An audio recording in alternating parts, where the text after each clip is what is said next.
I'm taking this damn mask off, man.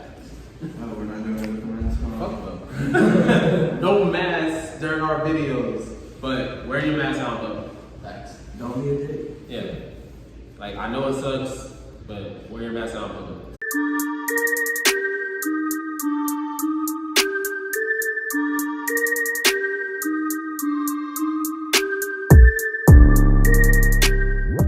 Alright, guys. Hey, guys, we back with another video. This is Guy Shin here. We're with Guys in Retreat. I got my boys with me. Musashi. And I'm Jack. And we coming at you with another video. It's not gonna be a top 10. We're just gonna talk about some major plot losses in some anime that we watch.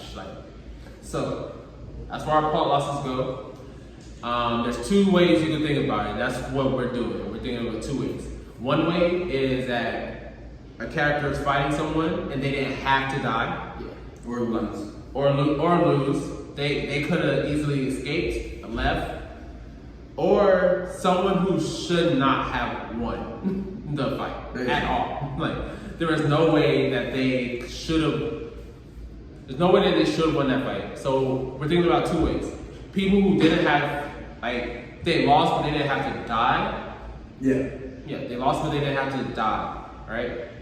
So we're talking that's another way we're talking about plot losses. Another plot losses we're just talking. So like the best way I got it understood was like one of the ways was a character lost or died for character development. So that was a plot loss. And another one was a character lost because they knew that they had to lose, even though they could have smoked whoever they were fighting for the betterment of whatever the show. Yeah, betterment of the show. So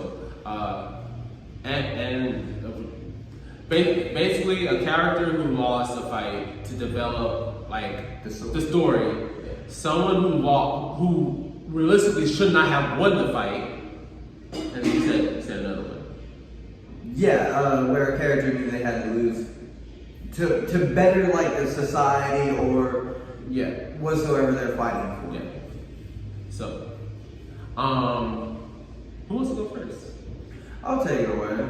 Alright, so this one was deep in my heart. It made me stop watching the show until I decided to be mature and go back and rewatch it. But it was a loss of one of my favorite characters, Arima Kisho versus King Kaneki.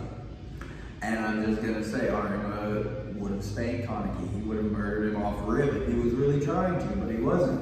Yeah. He was trying to develop Kaneki into a state of being the next One-Eye King, and for him to have, to be revered by the public as a One-Eye King, so he could make those monumental changes in society between ghouls and humans. And he knew that if he didn't sacrifice himself, because he was the One-Eye King at that point. Which I didn't know. I don't think no one knew. Yeah, but he was playing the long game the whole way. Him and Eto had set this up off rip. He knew when he fought Kaneki that he was going to die that fight. He thought he could push Kaneki into killing him to make it look more realistic, but Kaneki wouldn't, so he took his own life. Yeah, which really, like, that really sad with me, because I'm just like, why? Why? Like, why did he could have? I mean, he could have easily granted, he was dying already. Yeah. Aging, yeah. So who was Arima's dad? Was it Eto? No, Eto was the girl. She was the one-eyed owl, the son of the daughter of yeah. Okay, that makes sense. All right. Yeah, they were working in unison. Cause like he was part ghoul, he just didn't have the feature. He was born from a ghoul and a human. Yeah. And some of them born that way, they survive because a lot of them are stillbirths. Yeah. Some of them survive and have traits of a ghoul, like Eto, who was a half ghoul by nature. And then Arima was also a half ghoul by nature, but he's just extremely powerful, strong, but his aging process was fucked. So he got all the benefits of the ghoul without physically without having him look like him. Or having a cognate or having to eat exactly. blood. Eat flesh, as to where Eto had to eat flesh. Yeah. Best of both worlds. Yes, except for aging and cataracts at like 28. Hey, granted, glaucoma, not cataract. Granted, like there was no one in the series that was like fucking with Arima. Nobody was touching him, not even after. And I think any anime community would agree Even after Kaneki unlocked the dragon, he wouldn't touch Arima. Juzo sure as fuck wouldn't touch Arima. Oh no, because like the whole thing is like during that fight, and when I was watching it, it's like Arima even said he could kill Kaneki like 2 or 3 times already. Yeah, he could have done it whenever he wanted. And then like, how is Juzo gonna cut up Kaneki? Kaneki beat Arima. No, the fuck he didn't. Arima let him. Yeah, and let's be honest, like if Kaneki really wanted to kill Juzo, he could. Yeah. Outside of what we're talking about. So we're gonna get right back on track though, but right. But that's one of my biggest plot losses, and it still hurts me to this day. It is kind of sad because I do like Arima as a character. It's my favorite. I hated that season, but I like Arima as a character. And you know the OVA Jack, Tokyo Ghoul Jack. It's all about Arima's past. I'm gonna have to watch it. When he was a teenager. Yeah, I'm gonna have to watch that. And put that on your watch list if you haven't watched it. Watch that OVA. Learn some more about Arima with us. My turn. So my first plot loss that I like to talk about is when Fugalion, if that's how you pronounce it. Sorry if I mispronounced that. When he had got attacked by Lake in the little like universe that they were at. It was a scene where basically when Fugalion came back, he was missing an arm, and I really say that's a plot loss because finding out that Fugalion got hurt, he got put into like in a sort of a coma, and it wasn't until literally more episodes on. Almost 100 episodes. Yeah, like literally the guy was like he was left like not even a part of it. They literally had to play on like, oh yeah, he's still like in bed and stuff. But I feel like that's a big plot loss because it pushed Asta, which is I would say like one of the main characters, because I know you know he is the main character. He is I was just I thought and him would be like 50-50, but I guess he's mostly Asta. Yeah, Yuno's more of a side character, but like I know what you're saying. Yeah, but I just thought like when Asta figured out like Fugalion was literally the one guy who believed in him and said like you are great and stuff like that, and like I feel like you're like destined to be greatness.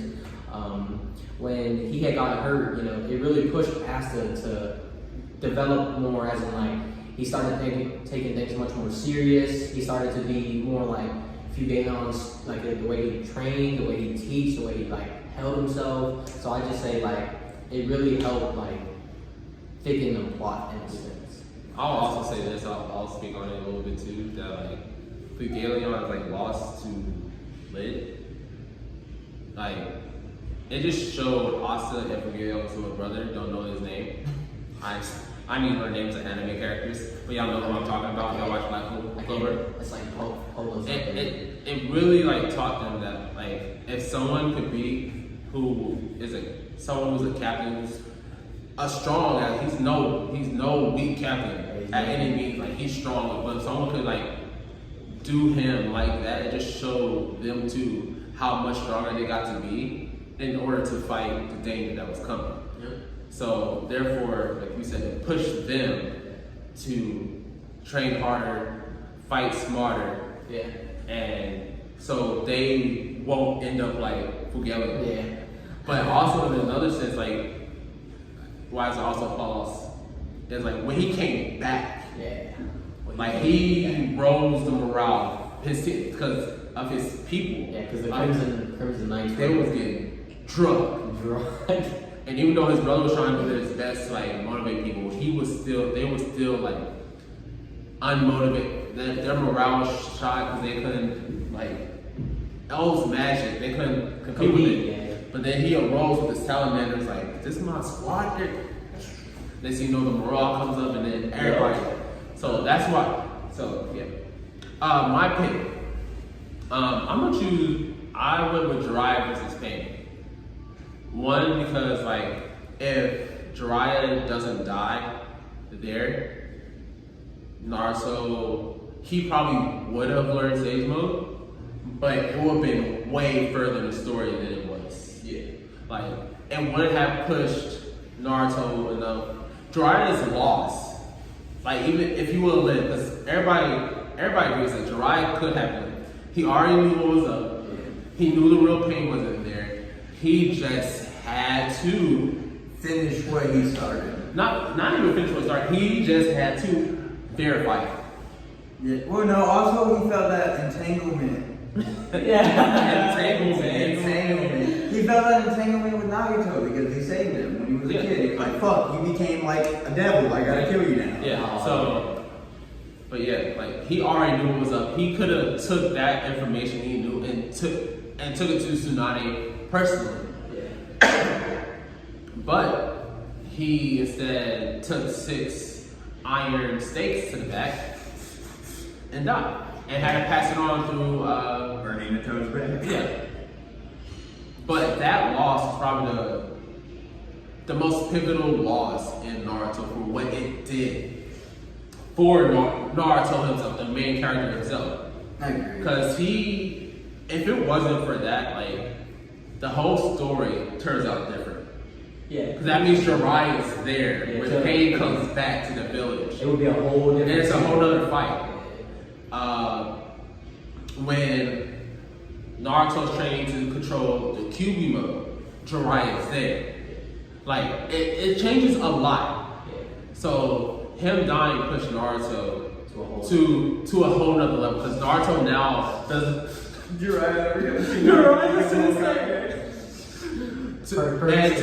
So, like, it made. Jiraiya's death made Naruto have to be who he was. He had to be that dude. Like, there's no more someone protecting him for the shadow of death. Like, because Jiraiya, like, yeah, you can say Kakashi did not. Kakashi does not want to kill Jiraiya. Yeah, like Jiraiya. Sonic is right before Hokage. Yeah, and to be but like Itachi said it himself, like when him and Kisame when Naruto was little, if they would have fought Jiraiya there, they were going to die. Like they might have killed Jiraiya, but for sure one of them were not leaving. Most likely Kisame. Yeah, like one of them were not leave village alive. And so that's why they were. But Itachi didn't want any smoke. Itachi didn't want that smoke. He remind Danzo. He was like, Danzo, I don't give a fuck if the third died. Like, fuck you. Like, your little brother. Right, but I mean, Danzo, but Itachi didn't want the smoke anyways. Like, it's Jiraiya. People like to think Jiraiya's this weak dude, but he's not. Like, he's a Sannin for a reason. He's never in a village for a fucking reason. Not just because he's writing books. He's doing stuff. He's doing academic shit, and he's the only other one outside of like Tsunade who was able to do that because they don't have to rely on the fucking team. Itachi was. I mean, but he was a double agent in the Akatsuki. But Itachi, wasn't a member of the Elite Village at the time. We knew what he was. Yeah, but he just had to let him know his brother. And that so, was keeping the village safe. But yeah, with Jiraiya dying changed the whole dynamic of the show. Yeah, because you can just how you were saying like about how like when Sakura or when Naruto was learning, if Jiraiya was there, that's a whole different. Yeah, because he doesn't have to. Jiraiya was there to fight, whole different thing. Yeah, because he doesn't have to learn safe mode so fast if Jiraiya would. Yeah. Like he still would have to learn it eventually, but it'd been different because Jiraiya would have been there to help teach him. Yeah, but now he was on his own. Like Jiraiya Jiraiya would have been there to help teach him how to help him learn how to throw the Rasen Shuriken. Because remember, he learned all that by himself.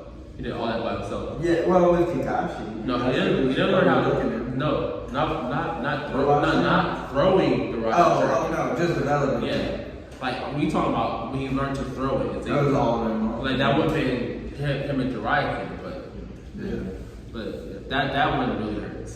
Jiraiya was one of my favorite characters. So to the big Naruto fans that are watching. Right. So I discussed one with my other fellow constituents, but I think I'm going to go and do a different one and save that one for later. Yeah, that's you understand? Yeah. So King K the anime.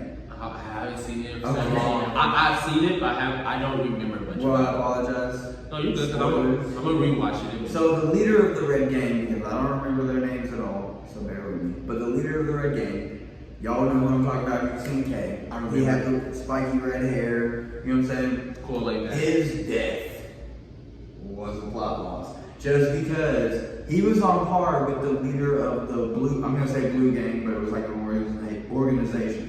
He was on par. He could have gave the dude smoke, but he didn't. He literally pushed the dude to the point to where he would get killed because in the anime, the leaders of these organizations or gangs, they have a giant sword that appears in the sky, right? And it it's like a ticking time bomb. They're the most powerful of that organization, but once their time is up, that sword drops on them, and it just destroys everything around them. But if they die before that, the sword disappears. Right. So he pushed the leader of the Blue Gang to kill him. And he was even like, he put his arms out and everything and was looking at the sword as it started to fall. And the leader of the Blue Gang was like, I gotta kill him. But he didn't want to kill him because that was his friend, although they were enemies, if that makes any sense. I remember that. And he just, straight through his heart. I haven't watched that anime, I don't like it. It sounds interesting. No, it's like, from what I remember of it, it's really good. Yeah. Because I think, because it's 2 seasons, right? Yeah. Yeah. Is it not 12 and 12? No, it's 12. It's 12. I think it's 12 episodes. Return of Kings too? Mm-hmm. Okay. I think they're both 12 episodes. Might be, but if I'm wrong, put it in the comments and let us know for real. R.I.P. to Red King. Oh, Another okay. one you want to talk about? Yeah, my second one. This one really, I'm really infatuated with this anime because like I just love the main character. But my plot loss is when Kite got killed by Pito. The anime is Hunter x Hunter, and the reason why I chose that one is because when Kite died, it really changed Gon's whole perspective in a sense, and it made him like, how can I say it developed him into a different character in a sense. Because when I first started watching Hunter x Hunter, my initial like reaction was Gon. He was a happy-go type of person. He was very excited. You know, all he wanted to do was really look for his father and stuff. But then when Pito had killed Kite, if you go on even more and look at the fight scenes, Gon has really changed as a character in a sense, in my opinion, because like Kite was his like, I can say like his sensei or his person that he really looked up to. Yeah. And then like he died. Gon was like, what am I doing? Like he was literally trying to get Kite back, whatever he could do, and he had to go through a bunch of intense training to try to get his Nen mastered, and then he just had to go through a bunch of stuff in order to try to get Kite back, and that's why I chose it to be a good reason as why it's going to be a plot loss. Went through all that just to hear Pito say, he's already dead. He's already dead. I ain't gotta help you now. Right, like, And then that's one of the coldest fight scenes ever, man. well, I really think that, like, what changed about Gon is that, like, he knew Kite died, but he couldn't accept the fact that Kite died. And so, like, when this whole time, like, he's trying to find, before he actually meets Pito, he's trying to find any way to A possibility. Possibly, He he's trying to wants say a chance, possibility yeah. that, like, Kite is still alive. Kite's still alive. But didn't he relatively go back to being the same old Gon though? Kind of. After After the fight, yeah, yes, he did. Yeah. But like you could tell, like there was something still different about him. Yeah. Because think about it. Before they went to when they were training with the dude with the like the Nen clock. Yeah. Before they was like, he was trying to get so much stronger because he wanted to save Kite. So like he wasn't really pushed that hard to get stronger before. Yeah. Until He was just until trying to then. get strong. Double strong. Yeah. Yeah, until then. Like then he was like, It was because all kind of fun and games until that because like I think in his mind he knew Kite died, and it was a problem for him because like He's so hungry. it was questioning his mortality. Yeah. Yeah, you know, as a kid, even in anime, as a kid, you think that you're gonna live a long time. Yeah. So like you seeing someone like basically die in front of you. It changes your whole Yeah, it changed your whole perspective about it, and so I think that's what really changed about Gon. Yep. So Last one. last one. So mine, it's kind of different from what we've been talking about because like no one really dies, but there should have been no way in hell that Ichigo beat any of the 13 squad captains. No one. Nah, he shouldn't. Like he should have even be. I think his name is Kikaku to do with this, like the little. Is that plot armor at that point? It's kind of plot armor, but it is a plot loss because like he had to win those fights in order to Further the story. Like So so like Bleach Flame, you understand? yeah, because like I'm sorry, we're not even gonna talk about the Kenpachi fight because I think anyone who's a Bleach fan knows that Kenpachi. Ichigo should not have been able to beat We're gonna be on Kenpachi because he didn't even have a Bankai. Yeah. And Kenpachi was So, literally And player. then, yeah, and Kenpachi is on par with every squad captain without a Bankai. Without a Bankai.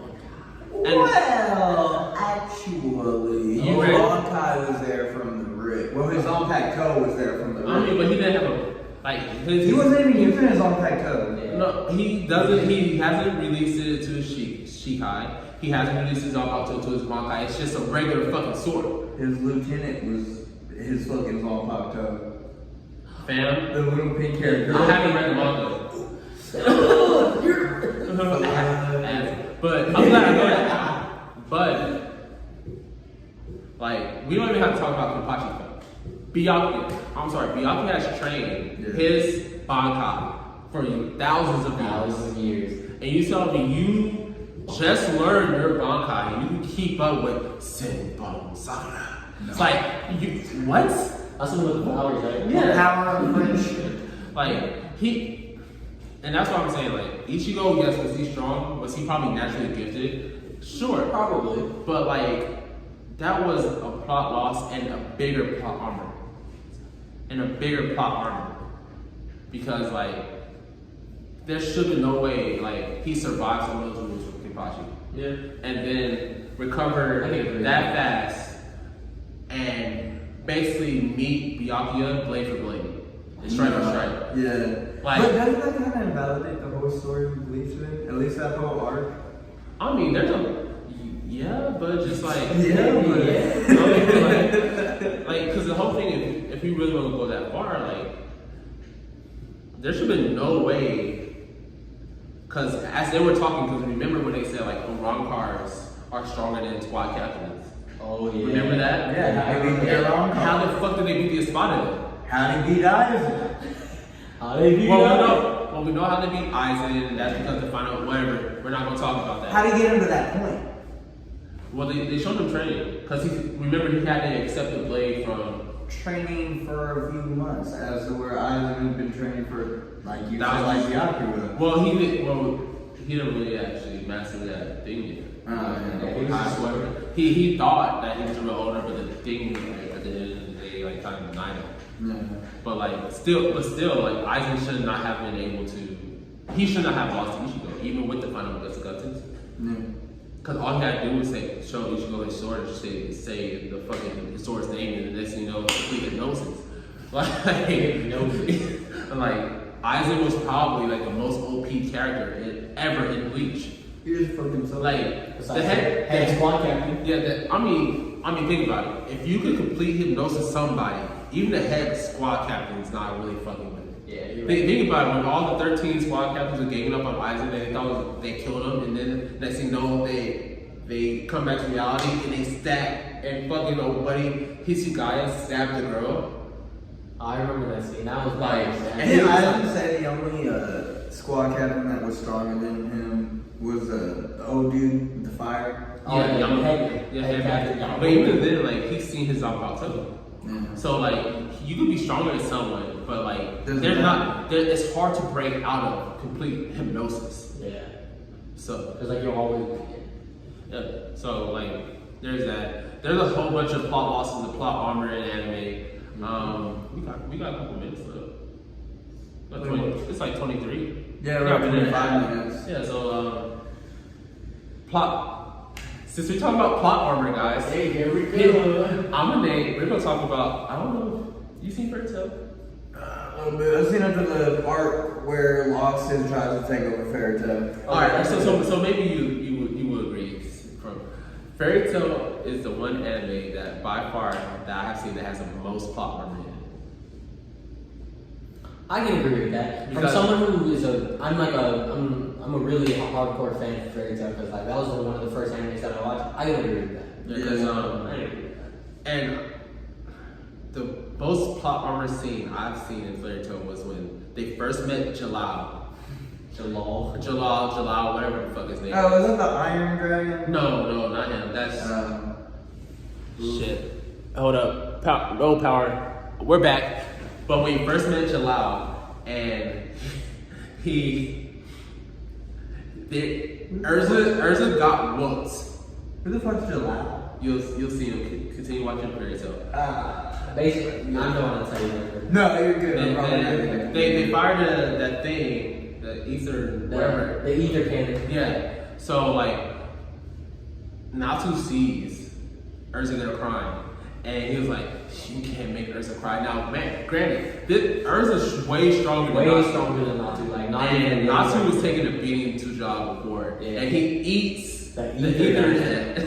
Oh fuck, July was a blue-headed dude. Right? Yeah. The one with the little. Miss Hogan's Yeah. twin brother. or Yeah. whatever. He eats the Ethernet thing, and Literally. eats the shit out of July. And he goes, "Ah," and he gets a new power. Yeah, he unlocked Dragon Force that way. Bro. But beforehand, there should have been no way that. Yeah. Like, that was the whole bunch of plot armor, because, like, Natsu was, like, Yeah. technically down for the count. Yeah, because if it wasn't because Urza got beat up and Joel like messed her up and like was about to do the ether cannon or whatever, Yeah. he would have never ate that Ethernet on just like. I know. Hold on, if we're gonna talk about like how much time we got? 25. Oh fuck, what? Like a minute? Yeah, real quick. Okay, Blood Sea. Have y'all seen Blood Sea? I haven't seen it for Okay, the Blood Sea. The dude literally did all that, set up that whole town. Fucking got everyone murdered in front of her, so just so she wouldn't have to eat human blood to exist. And that's why he was the GOAT and he legitimately loves Saya. That's a Okay. That's a good. Because dead ass, all of that was just so It's she all wouldn't have Blood to Sea. sustain. Yeah. I'm gonna watch that. Alright, guys, that's it for the video. I'm gonna give a real quick thing. We're gonna talk about next time. We're gonna get some hypothetical battles. Okay. So, That's gonna- some things that we're gonna have to do our homework on. We're gonna have to make sure we know these characters' powers and abilities, and we're probably gonna talk about two hypothetical battles that we really want, that we would really love to see. But Whether these it's- friendships don't get broke up over it. whether or not the two characters are the same anime or a different anime, there are some hypothetical battles I would love to see. So, I got a couple. we're gonna talk about that in our next video. So stay tuned. Make sure you hit that like button, Yes, sir. hit the subscribe button, thumb up that bell notification, Dumb fuck it. Skull fuck it. skull fuck the bell notification. And again, guys, we appreciate everybody who's been rocking with us so far. Yes, sir. If you have any ideas or any suggestions on how we could get better as content creators, leave them in the comments below. We really appreciate it. Thank you. We love y'all. We're out. Guys in the retreat, guys.